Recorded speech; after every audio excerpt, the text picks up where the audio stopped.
রাষ্ট্রপতি হিসেবে দায়িত্ব নেওয়ার পর মির্জা ফখরুল ইসলাম আলমগীরকে শুভেচ্ছা জানিয়েছেন ভারত, পাকিস্তান, চীন, যুক্তরাজ্য, ফ্রান্স, সুইজারল্যান্ড ও জার্মানি। নতুন রাষ্ট্রপতির মেয়াদে বাংলাদেশের সঙ্গে সম্পর্ক আরও জোরদারের প্রত্যাশা জানিয়েছে দেশগুলো। পাকিস্তানের প্রেসিডেন্ট আসিফ আলী জারদারি মির্জা ফখরুলকে পাকিস্তান সফরের আমন্ত্রণ জানিয়েছেন।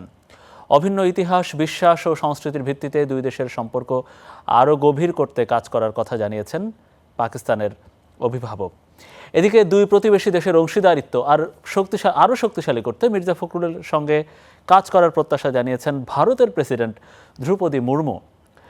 বৃহস্পতিবার জাতীয় সংসদে রাষ্ট্রপতি নির্বাচনে 255 ভোট পেয়ে নির্বাচিত হন মির্জা ফখরুল ইসলাম আলমগীর। প্রতিদ্বন্দ্বী অলি আহমেদ পান 88 ভোট। শুক্রবার সন্ধ্যায় বঙ্গভবনে রাষ্ট্রপতি হিসেবে শপথ নিয়েছেন বিএনপির বর্ষিয়ান এই নেতা।